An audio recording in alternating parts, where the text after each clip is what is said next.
आज हम लोग बात करने वाले हैं उत्तक का। उत्तक या इसी को अंग्रेजी में बोला जाता है टिश्यू। टिश्यू या उत्तक की बात कीजिए ना तो थोड़ा सा इसका सिलेबस कोशिका से बड़ा है।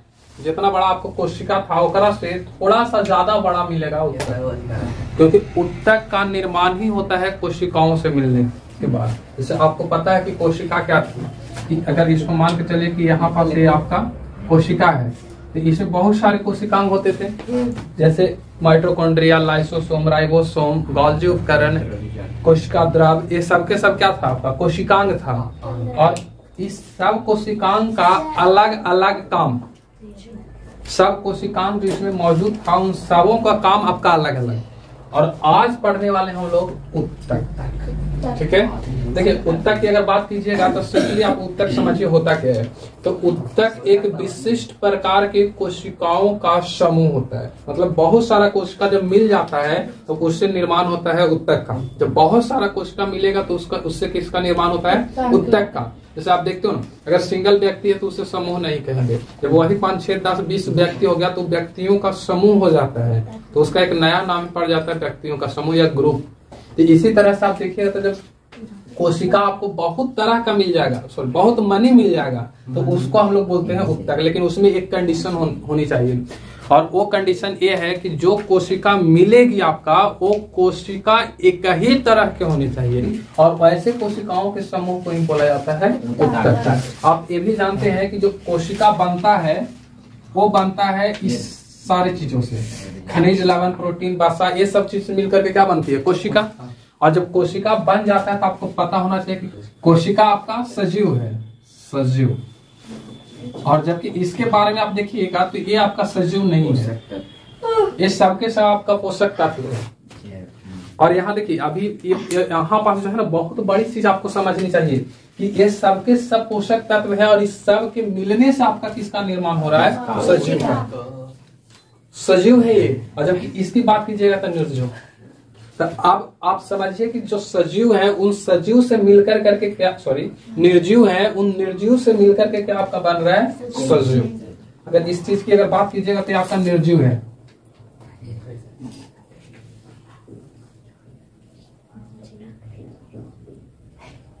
निर्जीव, और निर्जीव से मिलने के बाद क्या बन रहा है, कोशिका, यानी कि सजीव बन रही है। इसी बुद्धि को अभी तक सुलझा नहीं पाया है साइंटिस्ट कि ये निर्जीव से सजीव हो कैसे जाता। ये भी एक अपने आप में रहस्य ही है, समझदार बात। और उसके बाद जब कोशिका बहुत सारा मिल जाता है तब बनता है उत्तक।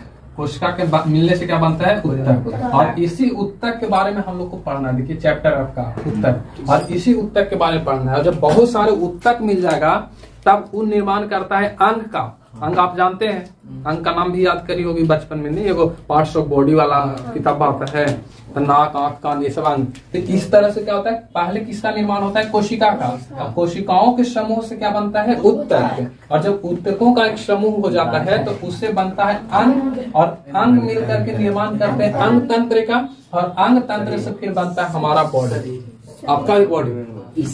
देख रहा है मारेगा तो हम घूम जाएगा, हा हा कर रहा है गधा, कहीं शर्म नहीं आता है। एक पिता का है जो तुम लोग को पहले ही वार्निंग दे चुके हैं कि पढ़ाते समय कोई डिस्टर्ब नहीं करेगा। तो ये सब बोलता है, एक बात है, तो ये सब हाथ बोलेगा तो तुम लोग हंस जाएगी ना, तो उसको और थोड़ा सा अच्छा लगे लगता है कि हंस लो हमारे बात पर। अब पता नहीं है कि तुम्हारी मूर्खता पर हंस रही है। इसको गजब आदमी है सब।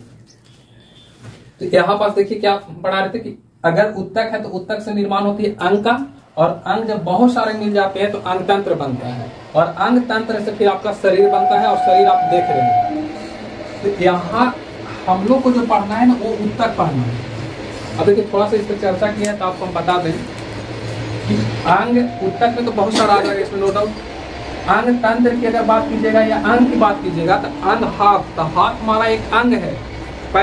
पैर एक हमारा अंग है। आंख की आप बात कीजिए, आंख भी क्या एक तरह का अंग है, नाक भी एक अंग है। और ये सब जब बहुत सारा मिल जाता है तो एक निर्माण कर देता है अंग तंत्र का। तो हमारा शरीर भी आप देखिएगा तो बहुत सारे अंग तंत्रों से मिलकर के बना है। हाथ हो गया, नाक हो गया, तो ये सब क्या है, अंग तंत्र है। और इसी अंग तंत्र से फिर हमारा एक बॉडी का निर्माण होता है। ये लगभग प्रत्येक सजीव में होता है, ये नहीं कि सिर्फ हमारे जैसे मनुष्य के शरीर में होता है। जानवर में भी आप चले जाए तो जानवर, मनुष्य का मन को पौधा जानवरे है।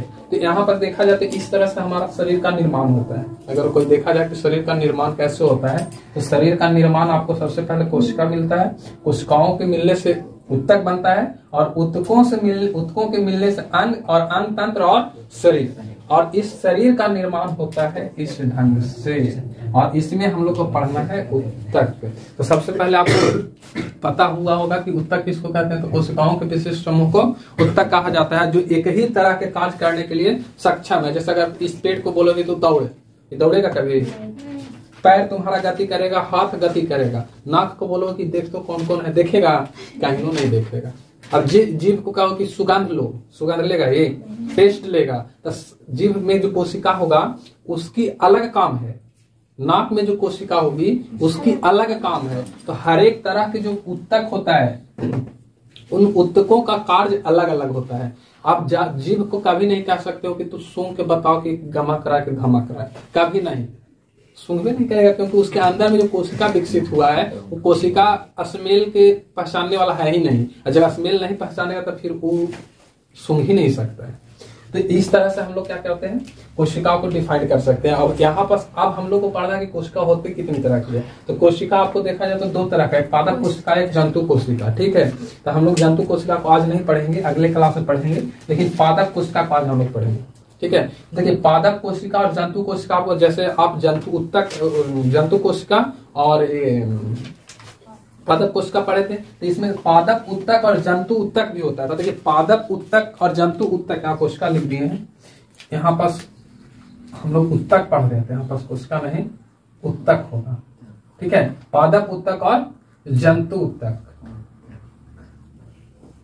ठीक है, तो यहाँ कोशिका पढ़े थे ना कि पादप कोशिका है तो उसमें कोशिका भित्ति होगा, रसधानी होता है बड़ी मात्रा में। जबकि जंतु कोशिका है तो उसमें भित्ति नहीं होता है, उसमें रसधानी भी नहीं होती है। रसधानी का काम होता है कि बहुत तेज बढ़ेगा। जैसे छोटी छोटी पेड़ पौधा को आप लगाइए, और वो पौधा आप जैसे बताए थे उस दिन हम, अगर कद्दू का पौधा लगाइए आप 3 महीना में देखिए कि पौधा बहुत बड़ा हो जाएगा। आप 3 महीना में आपका वही 60 पैंट रहेगा, बड़ा नहीं होगा। मतलब कि 60 पैंट आपका छोटा नहीं होगा, मतलब आप नहीं बढ़ेंगे। तो बताइए कि उतना तेजी से ग्रोथ करता है, इसके पीछे मेन रीजन क्या होता है, तो उसके अंदर में रसधानियां होती है, बहुत मोटा मोटा हो जाता है। हम लोग पेड़ इतना मोटा होंगे, बरगद का पेड़ देखिए पूरा मोटा होता है, तो उसका मेन रीजन कुछ होता है, रसधानी होता है। और जबकि चोट जो साफता है उसका मेन रीजन कोशिका भित्ति होता है, तो वो चीज हमारे अंदर में नहीं पाया जाता है। तो इस तरह से आप देखिएगा तो पादप उत्तक और जंतु उत्तक 2 तरह का होता है। तो पादप उत्तक में आप देखिएगा तो ये भी पादप उत्तक 2 तरह का, एक विभाज्योत्तक और एक अस्थायी उत्तक, परमानेंट टिश्यू। तो देखिए विभाज्योत्तक ऐसे भी समझिए, विभाज्योत्तक मानो वैसा उत्तक जो विभाजित होता है, इसको आप समझिए। विभाज्योत्तक का अर्थ होता है विभाजित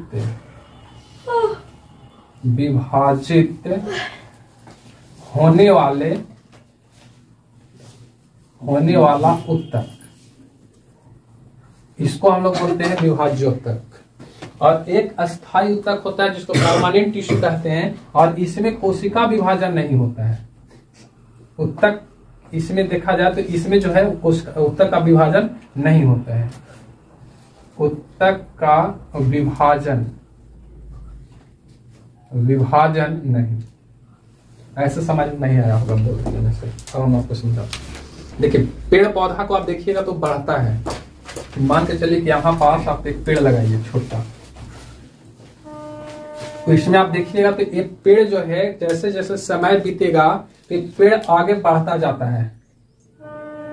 हम लोग इसको बोलते हैं फुतुंगी। और पेड़ के जो सबसे ऊपरला हिस्सा होता था कुछ बोलते हैं फुतुंगी, नहीं तो कैसे सब डायलॉग लोग मारता था, लुंगी फुतुंगी क्या मारता था। देखिए तो वहां पर देखिएगा ना, तो विभाज्योत्तक की हम पहचान बता रहे हैं कि आपको अगर विभाज्योत्तक देखना है कि वो उत्तक कहाँ मिलेगी, तो किसी भी पेड़ पौधा का जो सबसे ऊपरला हिस्सा होता है, जहां से पेड़ पौधा छोटा छोटा पत्ती निकल के फिर बड़ा होता है, फिर छोटा निकल के फिर बड़ा होता है। इस तरह से अगर यहाँ से अगर ये निकलेगा तो बताओ कि यहाँ से इसका पत्ती निकलेगा, इतना बड़ा होगा, फिर नीचे से पीछे से छोटी को निकलते रहेगा, फिर ये बड़ा होगा, आगे चल के फिर यहाँ पर एक छोटा गुण निकलेगा ना। ऐसे करते करते इसका पत्ती निकलते जाएगा, इसका टहनी पूरा बड़ा होते चला जाता है। तो जहां से पेड़ पौधा बढ़ना शुरू करता है या जहां से बढ़ता है उस वाले हिस्सा को बोला जाता है विभाज्योत्तक।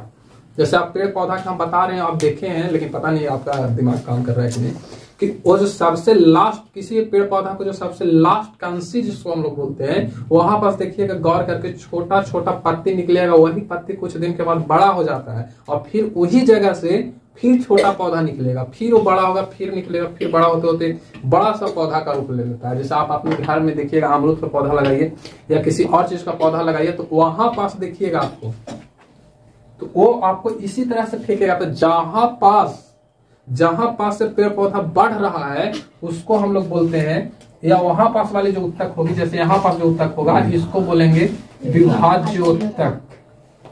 विभाज्योत्तक। अब बताओ तो कि क्या ये विभाज्योत्तक सब दिन बढ़ते रहेगा? अगर यहाँ पास बढ़ गया होगा तो ये वाला हिस्सा नहीं बढ़ेगा, ये वाला आपको ऊपर जाएगा। तो जहां से ऊपर जाएगा उसको विभाज्योत्तक कहेंगे। लेकिन वो उत्तक विभाज्योत्तक होने के बाद समाप्त हो जाता है, मतलब कि वही पास रह जाएगा। तो यही जब अपना विभाजन की क्रिया खत्म कर देती है तब यही उत्तक का नाम पड़ जाता है अस्थायी। जैसे मान के चले कि इतना बड़ा पेड़ है आपके पास, ठीक है, इस तरह से, तो ये वाला हिस्सा अगर इसका बढ़ रहा है तो ये वाला हिस्सा नहीं ना बढ़ेगा। यहाँ पास जो उत्तक मिलेगा, यहाँ पास ये वाला उत्तक आपका कहलाएगा अस्थायी उत्तक। लेकिन यहाँ पास जो बढ़ रहा है, यहाँ पास जो होगा वो आपका विभाज्य उत्तक है। जैसे इसका आप ओनियन वाला में भी देख सकते हैं, जो प्याज होता है उसमें भी आप देख सकते हो कि प्याज का जो हिस्सा होता है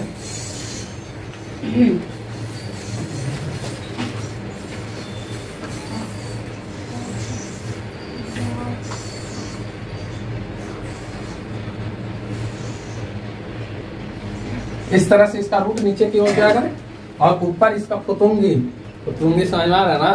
तो प्याज जो बढ़ेगा यहाँ से बढ़ेगा इस तरह से, अब इसका नहीं निकलता है, तो यहाँ से बढ़ेगा ना, तो यहाँ पर वाली जो होगा ना, ये वाला उत्तक, यहाँ पर जो उत्तक पाया जाएगा, ये वाला उत्तक को क्या बोलेंगे? विभाज्योत्तक। और जबकि एक नीचे भी तो बढ़ रहा है, इसका रूट नीचे की ओर जा रहा है, तो अगर इसका रूट नीचे की ओर जा रहा है तो इसका नीचे भी विभाज्योत्तक हो रहा है। और यहाँ पास जो होगा उत्तक कैसा होगा? नहीं, विभाज्योत्तक होगा, क्योंकि इसका जड़ भी तो बढ़ रहा है नीचे। तो यहाँ पास विभाज्योत्तक, यहाँ पास भी विभाज्योत्तक, लेकिन इसके अंदर में जो रहेगा वो आपका विभाज्योत्तक नहीं। ये वाला जो उत्तक होगा ना, विभाज्योत्तक नहीं। हाँ, अब एक चीज और समझिए कि विभाज्योत्तक में भी एक पार्श्व विभाज्योत्तक होता है। पार्श्व विभाज्योत्तक उसको बोलते हैं जो फैलता है, जिसके कारण वो मोटाता है। अगर मोटा रहा है तो उसके अंदर ही तो विभाजन हो ही रहा है, अगर नहीं होता तो क्या ये मोटा जाएगा? छोटी प्याज रोकिए, और उस प्याज को आप देखिएगा तो धीरे धीरे समय बीतते बीतते बड़े हो जाता है। आप याद कीजिए कि आप लोग इतना बड़ा है, आप और समय गुजरेगा आप और मोटा होइएगा, नहीं ना होगी। लड़का लोग हुए चाहे ना, लड़की तो जरूर हो जाएगी। वहां पास देखिएगा तो आपका शरीर फैलेगा कि नहीं? तो फैलेगा तो कोई ना कोई वहां पास भी क्या होगा? उत्तक होगा जो क्या हो रहा होगा? विभाजित हो रहा होगा। तो वहां पर जो उत्तक विभाजित होता है उसको हम लोग क्या बोल देंगे? पार्श्व विभाज्योत्तक। मतलब कि अगर आपसे कोई पूछे कि कोई व्यक्ति है मोटा जाता है तो उसके अंदर में कौन सा विभाज्योत्तक? तो पार्श्व, याद रखिएगा। इसमें एक विभाज्योत्तक है और इसमें भी याद रखना, विभाज्योत्तक में भी दो तरह है, ठीक है। एक आपका जाइए तो एक शीर्ष, एक क्या हो जाएगा आपका? शीर्ष विभाज्योत्तक, और एक पार्श्व शीर्ष विभाज्योत्तक, और एक आपका हो जाएगा पार्श्व। कुछ यहाँ देखो ना, विभाज्योत्तक। एक आपका शीर्ष और एक पार्श्व। अब बताइए तो कि शीर्ष विभाज्योत्तक कहाँ मिलेगा? आपको पता होना चाहिए, बताइए कहाँ मिलेगा? शीर्ष विभाज्योत्तक फुतुंगी पर, हाँ, जड़ पर भी। और अगर बात कीजिए इसका पार्श्व विभाज्योत्तक, तो वो कहाँ मिलेगा? तो छिलकों में। छिलका जो फैलता है, छिलका देखिए, पेड़ पौधा मोटाएगा ना तो कभी छिलकावा फट फट के विचलित रहेगा। अमरूद के देखिएगा, अमरूद वाला में आप देखिएगा ना तो उसका पूरा अथी निकलता है, पपड़ी ऐसा बढ़ जाता है। तो वहां पास जो उत्तक पाया जाएगा वो क्या हो जाएगा? पार्श्व विभाज्योतक। तो पेड़ पौधा दो तरह का विभाज्योतक करता है, एक पार्श्व और एक शीर्ष। तो शीर्ष मैंने यहाँ पास जो होगा वो विभाज्योतक होगा, लेकिन कैसा शीर्ष विभाज्योतक। और यहाँ पास होगा वो कैसा होगा, शीर्ष होगा। ये भी तो शीर्ष से बढ़ रहा है, मोटा कहाँ रहा है। और यहाँ पास जो होगा यहाँ जो मोटा रहा है ये हो जाएगा आपका पार्श्व। यहाँ पास जो हो जाएगा वो पार्श्व और नीचे हो जाएगा शीर्ष। ये वाला भी आपका शीर्ष और ये वाला भी यहाँ पास भी जो हो रहा है वो क्या है आपका शीर्ष। ये भी आपका शीर्ष विभाज्योतक। याद रखिएगा कि जो पादप उत्तक होता है उसमें विभाज्योतक एगो होगा, एगो स्थायी उत्तक। और इसमें भी अगर विभाज्योतक की बात की जाए तो शीर्ष विभाज्योतक और पार्श्व। तो पार्श्व उसको कहते हैं जहाँ से पेड़ पौधा की लंबाई बढ़ती है, और पार्श्व विभाज्योतक उसको कहते हैं जहाँ पास पेड़ पौधा की चौड़ाई बढ़ती है। समझ में आ रहा है। शीर्ष विभाज्योतक इसको जहाँ से उसकी लंबाई बढ़ती है और जहाँ से इसकी चौड़ाई यानी मोटाएगा वो आपका पार्श्व। तो अगर मुनगा के पेड़ है मोटा रहा है तो उसका कौन सा विभाज्योतक, पार्श्व। सही है। अब अगर वो बढ़ रहा है कौन सा, शीर्ष। जैसे अब बताओ तो ओकरा में अभी कौन विभाज्योतक हो रहा होगा, ओकरा में सिर्फ पार्श्व हो रहा होगा क्योंकि लंबाई में बढ़ ही न रहा है। तो शीर्ष विभाज्योतक खत्म, सिर्फ उसका पार्श्व बढ़, हाँ, और उसका चौड़ाई अगर बढ़ रहा है तो उसका क्या हो जाएगा, पार्श्व। समझ में आ रहा। और इसके बाद फिर सुनिए, इसके बाद फिर हम पढ़ाएंगे जंतु तक। तो जंतु तक में जाइएगा तो हम लोग अपना बारे में पढ़ेंगे। तो अपना बारे में पढ़ेंगे तो ये 3-4 तरह का होता है, संयोजी उत्तक, कॉलरिंग, इस तरह से होता है। तो हम आपको इसको ही पढ़ाएंगे। इसको आप राइट कीजिए, उसको